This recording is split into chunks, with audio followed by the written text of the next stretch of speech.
Chest loose 32, నడుం loose 28 ఇంచులైతే blouse అయితే cutting already video పెట్టాను. ఈరోజు స్టిచ్చింగ్ వీడియో అయితే పెడుతున్నాను, చూసేయండి. మరి హాయ్ అండి, వెల్కమ్ టు తెలుగు రుచులు బై హేమలత. ఈరోజు వీడియోలో అయితే 32 సైజు చెస్ట్ లూజ్ అనమాట, 28 సైజు అయితే నడుం లూజు. ఈ బ్లౌజ్ అయితే ఎలా స్టిచ్ చేసుకోవాలి అన్నది చిన్న చిన్న టిప్స్తో అయితే ఇక్కడ చూపిస్తున్నాను. ముందుగా హ్యాండ్ అయితే తీసుకుంటున్నాం కదా, హ్యాండ్ని ఇలా హెవీ వర్క్ వచ్చిన బీడ్స్ వర్క్ని ఎలా స్టిచ్ చేసుకోవాలన్నది ఇక్కడ చూపిస్తున్నాను అనమాట. అయితే ఒక 1/2 ఇంచు క్లాత్, మెయిన్ క్లాత్ అయితే ఉంచుకోవాలన్నమాట. కింది వైపు వర్క్ కింద వైపు ఒక 1/2 ఇంచు క్లాత్ ఉంచుకోవాలి. అదేవిధంగా మనము లైనింగ్కి అయితే మార్కింగ్ అయితే వేసాం కదా, అయితే ఇది కటింగ్ వీడియో ఆల్రెడీ ముందే అప్లోడ్ చేశాను. ఆ వీడియో చూసి ఈ వీడియో కంటిన్యూ చూస్తే ఈజీగా అర్థమైపోతుంది అనమాట. ఇదొక్క వీడియోతో బ్లౌజ్ స్టిచ్చింగ్ అయితే ఈజీగా నేర్చేసుకోవచ్చు. చాలా పర్ఫెక్ట్గా ఈజీగా ఉంటుంది. 1/2 ఇంచు క్లాత్ అనేది ఎక్స్ట్రా పెట్టుకున్నాం కదా కుట్టు కోసము, ఆ విధంగా స్టిచ్ అయితే వేసుకోవాలి. మెయిన్ క్లాత్ వచ్చేసరికి, వర్క్ క్లాత్ వచ్చేసరికి సీదా ఉండాలి, దానిపైన లైనింగ్ వేసేసుకోవాలి. లైనింగ్కు ఎక్కడ కూడా ఈడ జాయింట్స్ అనేవి పడట్లేవు అనమాట. ఎందుకంటే నేను లైనింగ్ మీటర్ తీసుకున్నాను కాబట్టి పర్ఫెక్ట్గా సరిపోయింది. ఇక్కడ వచ్చేసరికి చంక దగ్గర వచ్చేసరికి ఇలా బీడ్స్ అనేవి ఉన్నాయి కదా, ఆ బీడ్స్ అన్నీ కూడా ఇలా మన క్లాత్ జాయింట్ పడుతుంది కదా, మెయిన్ క్లాత్కి జాయింట్ పడినప్పుడు నీడిల్ కింద బీడ్స్ అన్నీ వచ్చి సూదులు ఇరిగిపోతూ ఉంటాయి కదా, అలాంటి ప్రాబ్లం రాకుండా ఉండడం కోసం అక్కడి వరకైతే, అంటే ఒక 1/2 ఇంచ్ వరకైతే ఆ బీడ్స్ అన్నీ తీసేసాను అనమాట. అయితే నెక్స్ట్ మనము హ్యాండ్ లూజ్ అనేది వేసుకుంటాం కదా లోపల ఖర్చుల కోసము, మెజర్మెంట్ ప్రకారం వేసుకున్నప్పుడు ఈ బీడ్స్ ఎలా తీసేసుకోవాలన్నది చూపిస్తాను అనమాట. బీడ్స్ అన్నీ కట్ చేసేసుకుంటే మనకు ఒకటి పోగు తీస్తే మిగతావన్నీ కూడా పోతాయి. అలా పోకుండా ఈజీగా ఎలా తీసుకోవాలన్నది కూడా చెప్తానన్నమాట వీడియోలో. ఇక్కడ చూపిస్తున్నట్టుగా స్ట్రైట్గా ఇలా లైన్ అయితే ఒక కుట్టు అయితే వేసేసుకోవాలి 1/2 ఇంచ్ వరకు. ఇప్పుడు ఇలా తిరగేసుకోవాలన్నమాట. కింద ఖర్చు అంతా కూడా లైనింగ్ వైపు వెళ్ళిపోవాలి. ఇప్పుడు లైనింగ్ మీద నుండి ఒక స్టిచ్ అయితే వేసేసుకుంటే మనకు ఈ హ్యాండ్ అనేది పర్ఫెక్ట్గా స్టిచ్చింగ్ అయితే అయిపోతుందన్నమాట. ఏంటంటే ఎక్కడ కూడా ముడతలు లేకుండా ఇలా వేసుకుంటే బొటిక్ స్టైల్లో లోడింగ్తో అయితే వస్తుంది, చాలా నీట్గా పర్ఫెక్ట్గా ఉంటుంది. ఇప్పుడు మనము కంపల్సరీగా లైనింగ్కు ఇలా మెయిన్ క్లాత్కు ఒక స్టిచ్ అనేది పడేలాగా అయితే చూసుకోవాలన్నమాట. ఈ మిషన్స్కి ఏంటంటే మనము ఈడ బ్లూ కలర్ బటన్ ఉంది కదా, నేను రైట్ హ్యాండ్తో నొక్కి పట్టాను కదా, ఆ బటన్ ఉంటే అదే కుట్టేస్తుంది అనమాట. మనం నొక్కి పట్టుకుంటే ఎక్కడ కూడా బీడ్స్ అనేవి నీడిల్ కింద పడకుండా ఈజీగా ఉంటుంది మనం స్టిచ్ చేయడానికి. ఇలాంటి వాటికి ఈ మిషన్ అయితే చాలా బాగా యూజ్ అవుతుందన్నమాట. ఇక్కడ చూపిస్తున్నట్టుగా ఒక కుట్టు అనేది పట్టుకొని వేసేసుకున్నాం కదా, వేసుకున్న తర్వాత ఇక్కడ మెయిన్ క్లాత్కి అయితే జాయింట్స్ అయితే పడతాయని చెప్పాను కదా, అది తర్వాత వేసుకుందాం, కొంచెమే పడుతుంది కదా. ఇప్పుడు లైనింగ్ మెయిన్ క్లాత్ ఎక్కడ కూడా బుగ్గలాగా క్లాత్ మెయిన్ క్లాత్ రాకుండా ఇలా సాఫ్ట్గా అనుకుంటూ లైనింగ్ అనేది మెయిన్ క్లాత్కు అతుక్కున్నట్టుగా వచ్చే విధంగానైతే ఈ విధంగా ఒక స్టిచ్ అనేది వేసేసుకోవాలి. ఎప్పుడైనా కూడా లెఫ్ట్ హ్యాండ్ వచ్చేసి క్లాత్ మీద సాఫ్ట్గా అనుకుంటూ ఎప్పుడు క్లాత్ మీదనే చెయ్యి అయితే పెట్టాలన్నమాట. రైట్ హ్యాండ్తో ఏంటంటే ఇలా నీడిల్ వచ్చే దగ్గర, పాదం దగ్గర ఈ కుట్టొచ్చే ముందడైతే పెట్టుకుంటూ ఉండాలి. ఇలా పెడితే ఎక్కడ కూడా క్లాత్ అనేది ముడత రాకుండా చాలా నీట్గా పర్ఫెక్ట్గా ఉంటుంది. ఇప్పుడు ఎక్స్ట్రా ఉన్న క్లాత్ అంతా కూడా కట్ చేసేసుకోవాలి. కట్ చేసుకున్న తర్వాత మెయిన్ క్లాత్కు ఎక్కడెక్కడైతే జాయింట్స్ పడుతున్నాయో అక్కడ మొత్తం జాయింట్స్ వేసేసుకొని మళ్ళీ ఎక్స్ట్రా హెచ్చు తగ్గుల క్లాత్ అంతా కూడా కట్ చేసేసుకోవాలన్నమాట. ఇక్కడ చూపిస్తున్నట్టుగా ఇక్కడ జాయింట్ అయితే పడింది కదా, దీన్ని నేను ఆల్రెడీ వేసేసాను. ఇప్పుడు ఎక్స్ట్రా ఉన్నది కట్ చేసేస్తున్నాను అనమాట. ఇలా హ్యాండ్ అయితే మొత్తానికి రెడీ అయిపోయింది కదా. ఒక హ్యాండ్ స్టిచ్ చేసి అయితే చూపించాను. ఇదేంటంటే రాశి హ్యాండ్స్ అనమాట, షోల్డర్ మీద మాత్రమే కుచ్చులు వస్తాయి కదా, ఆ హ్యాండ్స్ అయితే స్టిచ్ చేస్తున్నాను. ఇక్కడ వచ్చేసరికి 2 హ్యాండ్స్ అయితే కుట్టేసి పక్కన పెట్టేశాను.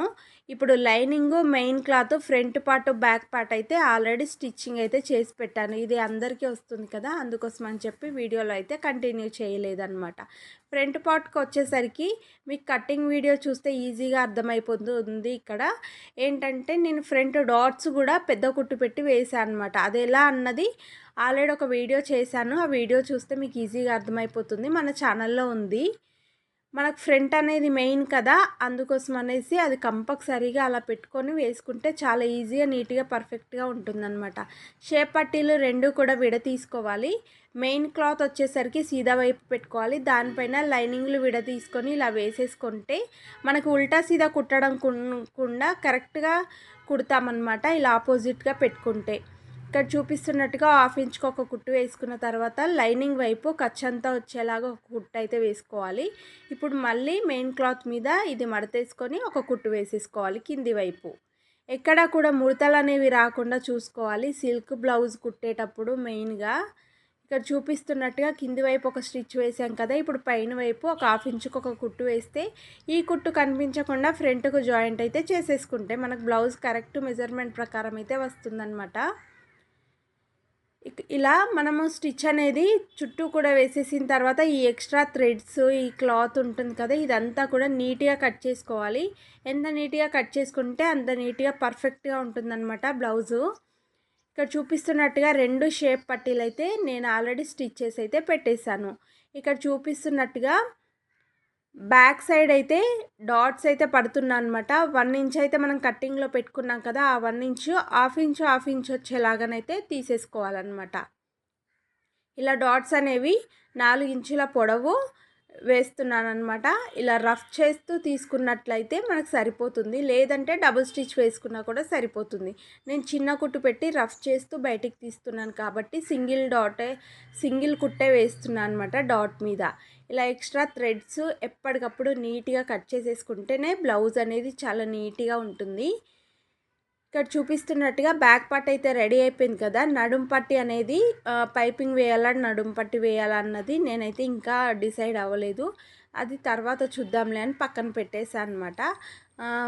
ఇక్కడ చూపిస్తున్నట్టుగా ఫ్రంట్కు చెప్పాను కదా, ఇలా మార్కింగ్ ప్రకారం ఒక స్టిచ్ అయితే వేసేసుకోవాలి.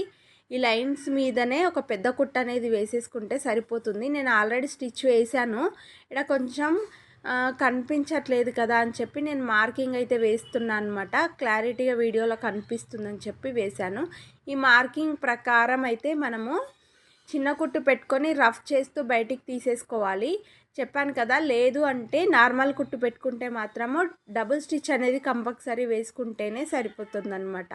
ఎక్కడ కూడా ఈ డాట్స్ అనేవి ఊడిపోకుండా థ్రెడ్స్ అనేవి చూసుకోవాలి. అందుకే రఫ్ చేస్తూ తీసుకుంటే కొంచెము ఒక 1/2 ఇంచు దారం అనేది బయటకు ఉన్నప్పుడే కట్ చేసేసుకోవాలి, దగ్గర దాకా కట్ చేయొద్దు అనమాట. ఇలా 2 డాట్స్ పట్టుకొని 3వ డాట్ అయితే వేసుకోవాలన్నమాట. నేను ఈ బ్లౌజ్కి 4th డాట్ కోసం అని కూడా మార్కింగ్ చేయలేదు కానీ డైరెక్ట్ ఎలా కుట్టుకోవాలన్నది చూపించేస్తాను అనమాట. ఇక్కడ చూపిస్తున్నట్టుగా ఫ్రంట్ పార్ట్ అయితే ఆల్రెడీ స్టిచ్ చేశాను కదా, ఇలా 2 కూడా రెడీ చేసి పెట్టేశాను. దీనికి షేప్ బెల్ట్ ఆల్రెడీ మనం స్టిచ్ చేసి పెట్టాం కదా, షేప్ బెల్ట్ ఎలా వేసుకోవాలన్నది ఇక్కడ చూపిస్తాను. షేప్ బెల్ట్ లోడింగ్తో కావాలి అనుకున్న వాళ్ళకి మన ఛానల్లో ఆల్రెడీ ఒక వీడియో చేసి పెట్టాను, ఒక్కసారి మీరు చెక్ చేసినట్లయితే ఓల్డ్ వీడియోస్లలో ఉంటుంది. ఇక్కడ చూపిస్తున్నట్టుగా షేప్ పట్టి అయితే ఫ్రంట్ పార్ట్కు ఈ విధంగా అయితే జాయింట్ అయితే చేసేసుకోవాలన్నమాట. ఎప్పుడైనా కూడా ఈ ఖర్చు ఉంది కదా, సెంటర్ ఖర్చు ఉంది కదా, ఆ సెంటర్ డాట్ అనేది ఇందులోకి క్లాత్ రాకుండా పైనకి మలుపుకొని ఈ విధంగా అయితే వేసేసుకోవాలి స్టిచ్. ఇలా వేసుకుంటే మనకు ఆ డాట్ అనేది పట్టేయకుండా అది పైనకి వెళ్ళిపోతుంది కదా, ఫ్రీగా ఉంటుంది, కప్ అనేది పర్ఫెక్ట్గా కుదురుతుంది అనమాట. ఇలా ఒక స్టిచ్ వేసేసిన తర్వాత ఈ ఎక్స్ట్రా ఉన్న క్లాత్ కట్ చేసేసుకొని ఇంకొక స్టిచ్ అయితే కంపల్సరీ వేసుకోవాలి. ఇలా స్టిచ్ వేసేసుకుంటేనే మనకు బ్లౌజ్ అనేది పర్ఫెక్ట్గా నీట్గా ఉంటుంది.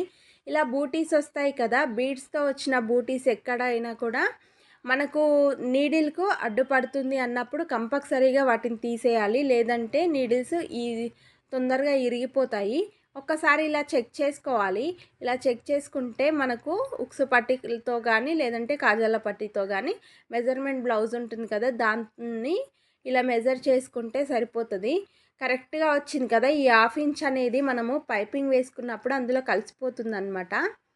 ఇక్కడ చూపిస్తున్నట్టుగా బ్యాక్ పార్ట్కి వచ్చేసి ఫ్రంట్ పార్ట్స్ అయితే జాయింట్ చేస్తున్నాను. షోల్డర్ అనేది కరెక్ట్‌గా హాఫ్ ఇంచ్ పట్టుకొని వేసుకుంటే సరిపోతుంది.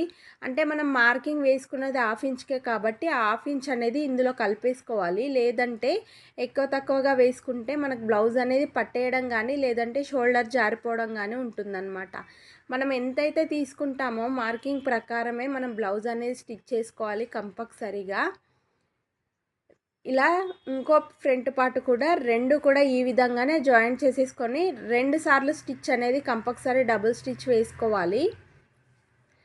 అయితే ఇక్కడ చూపిస్తున్నట్టుగా ఫ్రంట్ పార్ట్స్ అన్నీ కూడా జాయింట్ చేసాం కదా, హ్యాండ్స్ కూడా మనం స్టిచ్ చేసి పెట్టాం కదా. ఇప్పుడైతే హ్యాండ్స్ ఇవి ర్యాషీ హ్యాండ్స్ అని చెప్పాను కదా, ఇది కొంచెం ఫాస్ట్లో పెట్టాను కానీ ఈజీగా అర్థమైపోతుంది. ఇక్కడ ఫ్రంట్ పార్ట్ నుండి స్టార్ట్ చేశాను నేను. ఇక్కడ 2 ఇంచులు షోల్డర్ మీద నుండి ముందు వైపు 2 ఇంచులు వెనక వైపు 2 ఇంచులు అయితే కుచ్చులు వచ్చేలాగా పెట్టుకోవాలి. హ్యాండ్కు మనం ఆల్రెడీ షోల్డర్ మీద ఖర్చు అనేది పెట్టాం కదా, అది సెంటర్ పాయింట్లో షోల్డర్ మీద బ్యాక్ ఫ్రంట్ కుట్టు కలిపి ఉంటుంది కదా, ఆ కుట్టు మీద వచ్చేలాగా పెట్టుకుంటే మనకు కుచ్చులు అనేవి బాగా నిలబడతాయి. బ్లౌజ్ అనేది ఎక్కడ జారిపోకుండా ఉంటుంది. నేను చూపిస్తున్నాను కదా, రైట్ హ్యాండ్తో కుచ్చులు పెడుతున్నాను కదా, అలా ఒకటి థ్రెడ్ మనం విప్పేది తీసుకుంటే మనకి ఈజీగా కుచ్చులు పెట్టడానికి వస్తుంది. అయితే ఇట్లా మనకి ఇలాంటిది లేనప్పుడు బెర్రీ పిన్స్ ఉంటాయి కదా, గుండు పిన్స్, వాటితో కూడా ఈజీగా పెట్టేసుకోవచ్చు అనమాట. ఇలా కుచ్చులన్నీ కూడా 2 ఇంచులు ఫ్రంట్ సైడ్ 2 ఇంచులు బ్యాక్ సైడ్, అంటే మొత్తం షోల్డర్ మీద 4 ఇంచుల కుచ్చులు అనేవి పెట్టేసుకొని మిగిలిన క్లాత్ అంతా కూడా ఇలా స్టిచ్ అయితే వేసేసుకోవాలి.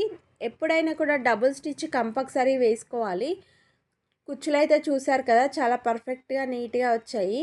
ఇక్కడ లెఫ్ట్ సైడ్ వచ్చేసరికి నేను ఉక్స్ పట్టి కాజాల పట్టి వేస్తున్నాను, రైట్ సైడ్ వచ్చేసరికి ఉక్స్ పట్టి వేస్తున్నాను అనమాట. అది మన ఇష్టము, ఎలా వేసుకోవాలి అనుకునే వాళ్ళకి చేతి వెరుగు చూసుకొని ఆ విధంగా అయితే వేసేసుకోవాలన్నమాట. ఇలా ఒక కుట్టు వేసేసుకోవాలి. క్లాత్ అంతా లోపలికి మడతేసుకొని తర్వాత పక్క నుండి ఇంకొక కుట్టు, ఆ కుట్టు మీద నుంచి మళ్ళీ ఒక కుట్టు అయితే వేసేసుకోవాలి. ఫ్రంట్ పార్ట్కి క్లాత్ జారిపోకుండా నేను స్టిచ్ వేసానని చెప్పాను కదా, అవన్నీ కూడా ఈ విధంగా తీసేస్తున్నాను ఇక్కడ. ఇప్పుడు బ్యాక్ సైడ్ వచ్చేసరికి హెమ్మింగ్ పీస్ ఉంటుంది కదా, అది ఒక సైడ్ ఫోల్డింగ్ చేసేసుకొని ఇంకొక సైడ్ అయితే ఈ విధంగా హాఫ్ ఇంచ్కి అయితే కుట్టు వేసేస్తున్నాను. ఇది క్లాత్ అంతా కూడా రైట్ సైడ్ అనుకొని ఖర్చంతా ఆ క్లాత్ కిందకి వచ్చేలాగా ఒక కుట్టు వేసుకొని మళ్ళీ లోపలికి ఇలా తిరగేసుకొని అయితే కుట్టు అయితే వేసేసుకోవాలి. ఇలా వేసేసుకొని దీనికి పెద్ద కుట్టు పెట్టుకొని వేసుకుంటే హెమ్మింగ్ చేసినప్పుడు విప్పేసుకోవడానికి ఈజీగా ఉంటుందన్నమాట. ఇప్పుడు ఉక్సు పట్టి వేస్తున్నాను, రైట్ సైడ్లో ఉక్సు పట్టి వేస్తున్నాను అనమాట. ఈ విధంగా ఉక్సు పట్టి ఇక్కడ చూపిస్తున్న విధంగా వేసుకుంటే చాలా నీట్గా పర్ఫెక్ట్గా ఉంటుంది. ఎక్కడ కూడా మనం స్టిచ్చింగ్ చేసేటప్పుడు థ్రెడ్స్ అనేవి బయటికి కనిపించకుండా ఎప్పటికప్పుడు కట్ చేసేసుకుంటేనే బ్లౌజ్ అనేది చాలా నీట్గా ఉంటుంది. ఉక్సు పట్టి కాజాల పట్టి అయిపోయింది కదా, అయితే ఇప్పుడు 4th డాట్ వేస్తున్నాను ఫ్రంట్ పార్ట్కి వచ్చేసరికి.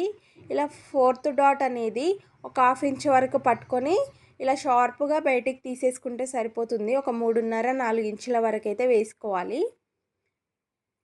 ఇక్కడ చూపిస్తున్నట్టుగా 4th డాట్ వేసేసుకున్న తర్వాత హ్యాండ్స్ దగ్గర నుండి నడుము వరకు ఇలా స్ట్రైట్గా చంక భాగంలో ప్లస్ సింబల్ వచ్చిందా లేదా ఒకసారి చెక్ చేసుకోవాలన్నమాట.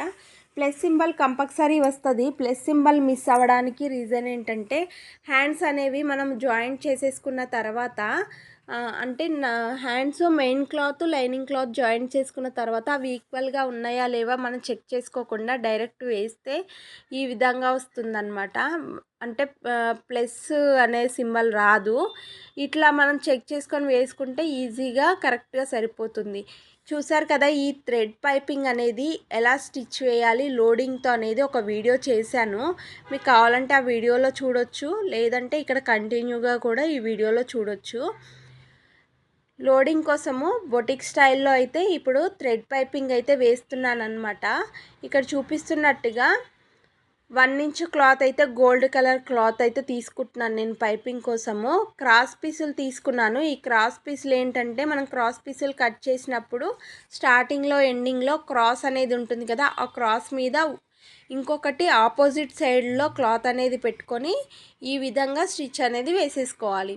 నేను డబుల్ పాదం మీదనే ఈ పైపింగ్ అనేది వేస్తున్నాను కాబట్టి చిన్న అడ్జస్ట్మెంట్ అయితే చేస్తున్నాను. పాదం కొంచెం లూజ్ చేసేసుకొని మనకు లెఫ్ట్ సైడ్ అనేది పాదం జరగాలి, అంటే రైట్ సైడు నీడిల్కి ఆనుకునేలాగా పాదం అనేది సెట్ చేసుకోవాలి. అలా రావాలి అంటే గుండు పిన్ను లేదంటే బెర్రీ పిన్స్ కొంచెం వంపుకొని ఇక్కడ మనము పాదం సెట్ చేస్తాం కదా, రాడ్కు గట్టిగా తగిలినట్టుగా పెడతాం కదా, అలా కాకుండా పిన్ పెట్టిన తర్వాత ఇలా స్క్రూ అనేది టైట్ చేసేసుకుంటే మనకు ఈ థ్రెడ్ పైపింగ్ అనేది వస్తుందన్నమాట. అంటే మనకు లెఫ్ట్ సైడ్ కావాలా రైట్ సైడ్ కావాలా అలా చూసుకొని అయితే పెట్టుకోవచ్చు. నేను ఎక్కువగా పెట్టేది ఏంటంటే థ్రెడ్ అనేది లెఫ్ట్ సైడ్ పెట్టుకునేలాగానైతే పెట్టుకుంటాను అనమాట. అది చేయి లాగా ఉంటుంది కదా, మనకు ఎట్లా కంఫర్ట్గా ఉంటే అలా సెట్ చేసుకోవచ్చు అనమాట. మాటి మాటికి సింగిల్ పాదము మార్చుకోకుండా ఈ డబుల్ పాదం మీదనే ఈ విధంగా అయితే వేసేసుకోవచ్చు. ఇక్కడ చూపిస్తున్న విధంగా ఇలా మొత్తం కూడా థ్రెడ్ పెట్టేసి పైపింగ్ అనేది థ్రెడ్ పక్క నుండే ఒక కుట్ట అనేది వేసేసుకుంటే థ్రెడ్ పైపింగ్ రెడీ అవుతుంది. అయితే మనం లోడింగ్ అని చెప్పాం కదా, ఆ లోడింగ్ కోసం అయితే నేను ఎలా వేస్తాను అన్నది ఇక్కడ చూపిస్తాను. అయితే నేను ఈ లోడింగ్ వచ్చేసి సెమీ లోడింగ్ వేస్తున్నాను, ఫుల్ లోడింగ్ కాదనమాట. అంటే మనకి హెమ్మింగ్ పీస్ కూడా వస్తుంది దీనికి. ఇది బొటిక్ స్టైల్లో వేస్తారనమాట. ఇక్కడ మనము గోల్డ్ కలర్ పైపింగ్ రెడీ చేసుకున్నాం కదా, ఎక్స్ట్రా క్లాత్ అంతా కట్ చేసుకొని 1/2 ఇంచు క్లాత్ మాత్రమే ఉంచేసుకొని ఇప్పుడు 1/2 ఇంచు డిస్టెన్స్తో ఇలా ఒక కుట్టు అనేది థ్రెడ్ పక్కనే పడేలాగా, ఇంతకుముందు కుట్టు వేసాం కదా ఆ కుట్టు మీద కుట్టు వచ్చేలాగా వేసుకుంటే సరిపోతుంది. ఇలా చివరి వరకు కూడా వేసేసుకున్న తర్వాత మనకి ఇప్పుడు ఇంకొంచెం గోల్డ్ కలర్ అనేది కనిపిస్తుంది కదా, అంటే అది 1/2 ఇంచ్ కంటే కొంచెం ఎక్కువ ఉందన్నమాట. 1/2 ఇంచ్ కంటే కొంచెం ఎక్కువ, 1/2 ఇంచ్ కంటే కొంచెం తక్కువ ఉండేలాగా చూసుకోవాలి. అలా కట్ చేసేసుకున్న తర్వాత ఇప్పుడు కాజాల పట్టీ నుండి స్టార్ట్ చేస్తున్నాను నేను. క్లాత్ అనేది కింది వైపు ఒక 1/2 ఇంచ్ పెట్టుకున్న తర్వాత మనము 1/2 ఇంచ్ డిస్టెన్స్తోనే మార్కింగ్ వేసుకున్నాం కదా బ్లౌజ్కి, అదేవిధంగా ఇప్పుడు 1/2 ఇంచ్ డిస్టెన్స్తోనే పైపింగ్ అనేది క్లాత్ రెడీ చేసుకున్నాం కదా, ఇప్పుడు ఈక్వల్గా పెట్టుకొని బ్లౌజ్ పార్ట్ ఈ పైపింగ్ క్లాత్ రెండు కూడా ఈక్వల్గా పెట్టుకొని ఇలా ఒక స్టిచ్ అయితే వేసేసుకోవాలి. ఇలా స్టిచ్ వేసుకుంటే మనం తీసుకున్న మెజర్మెంట్ ప్రకారం బ్లౌజ్ అయితే పర్ఫెక్ట్గా వస్తుంది. ఎక్కడ కూడా నెక్ అనేది సాగదీయకుండా వేసుకోవాలి. నెక్ సాగతీస్తే ఒంటికి అతుక్కోకుండా పైపింగ్ అనేది పైకి లేసి వస్తుందన్నమాట. సాగదీయకుండా ఎలా ఉందో నార్మల్గా అలాగే పెట్టుకొని వేసేసుకుంటే మనకు ఒంటికి అతుక్కున్నట్టుగా పర్ఫెక్ట్గా ఉంటుంది బ్లౌజ్ అయితే. ఇక్కడ చూపిస్తున్నట్టుగా స్టార్టింగ్లో ఎలా స్టార్ట్ చేసామో ఎండింగ్లో కూడా లోపలికి కొంచెం మలుచుకొని ఒక కుట్టు వేసేసుకోవాలన్నమాట. ఇలా చిన్న చిన్న ఖర్చులు అనేవి రౌండ్ తిరిగే దగ్గర ఖచ్చితంగా పెట్టేసుకోవాలి. అలా పెట్టుకుంటేనే మనకు పైపింగ్ అనేది కరెక్ట్గా నీట్గా తిరుగుతుందన్నమాట. ఇప్పుడు మనము ఈ 1 ఇంచ్ క్లాత్ తీసుకున్నాం కదా పైపింగ్ కోసము, లైనింగ్ క్లాత్, అదంతా కూడా రైట్ సైడ్ వచ్చేలాగా ఇందాక కుట్టుకున్న ఖర్చు అంతా కూడా ఈ క్లాత్ కింద వచ్చేలాగానైతే పెట్టేసుకోవాలి రైట్ సైడ్కి. పైపింగ్ అనేది లెఫ్ట్ హ్యాండ్ సైడ్ అయితే ఉండాలన్నమాట. ఇప్పుడు ఈ రైట్ సైడ్ క్లాత్ తీసుకున్నాం కదా హెమ్మింగ్ క్లాత్, దాని మీద కుట్టు పడేలాగానైతే ఎడ్జ్కి ఒక కుట్టు అయితే వేసుకోవాలి. ఈ విధంగా వేసుకుంటే చాలా నీట్గా వస్తుంది. థంబ్నెయిల్లో చూపించినట్టుగా పర్ఫెక్ట్గా వస్తుంది బ్లౌజ్ అంతా కూడా. చివరి వరకు వేసేసుకున్న తర్వాత ఇప్పుడు బ్లౌజ్ ఉల్టా సైడ్ పెట్టుకొని ఉక్సు పట్టి నుంచి ఇలా లోపలికి క్లాత్ అంతా లోపలికి వేసేసుకొని ఒక స్టిచ్ అయితే వేసుకోవాలి. ఇది 1/2 ఇంచ్ కంటే తక్కువ, 1/4 ఇంచ్ కంటే ఎక్కువ వచ్చేలాగానైతే చూసుకోవాలి, మరీ ఎక్కువగా రావద్దు. అయితే బొటిక్లలో ఇలా స్టిచ్ వేయకుండా హెమ్మింగ్ అయితే చేస్తారనమాట. కావాలంటే హెమ్మింగ్ కూడా చేసుకోవచ్చు. ఇలా థ్రెడ్తో కుట్టింది వేసుకుంటాము అనుకునే వాళ్ళకైతే ఇలా డైరెక్ట్ స్టిచ్ వేయచ్చు అనమాట. ఇక్కడ చూపిస్తున్నట్టుగా సెమీ లోడింగ్ అయితే ఎలా వేసుకోవాలో చూపించాను కదా, ఇలా ఈజీ ప్రాసెస్లోనైతే పైపింగ్ అయితే వేసుకోవచ్చు. ఇంతకీ ఈ బ్లౌజ్ ఎలా అనిపించిందో కింద కామెంట్ సెక్షన్లో కామెంట్ చేసి మీకు ఎలా యూజ్ అయిందన్నది కామెంట్ చేయండి. ఈ వీడియో నచ్చితే లైక్ చేసి షేర్ చేయండి. మరిన్ని వీడియోస్ కోసము సబ్స్క్రైబ్ చేసుకోండి. మన ఛానల్లో టైలరింగ్ వీడియోస్, కుకింగ్ వీడియోస్ చాలా ఉన్నాయి. ఇక్కడ చూపిస్తున్నట్టుగా చూసారు కదా, పైపింగ్ అయితే చాలా నీట్గా పర్ఫెక్ట్గా వచ్చింది. బ్లౌజ్ అంతా స్టిచ్ చేసిన తర్వాత మెజర్మెంట్ అనేది కరెక్ట్గా వచ్చిందా లేదా చూసుకోవాలన్నమాట. ఇలా చూసుకొని మనకు ఒకవేళ కొంచెం లూజ్ అయితే ఒక కుట్టు వేసుకోవాలి, ఒకవేళ టైట్ అయితే మనకి ఒక కుట్టు తీసేసుకోవాలన్నమాట. ఈ బ్లౌజ్ అయితే కరెక్ట్గా వచ్చేసింది. 32 చెస్ట్ అని చెప్పాను కదా, 32 వచ్చేసింది. నడుం దగ్గర వచ్చేసరికి 28 అని చెప్పాను కదా, చాలా పర్ఫెక్ట్గా వచ్చింది కదా. ఈ వీడియో నచ్చితే లైక్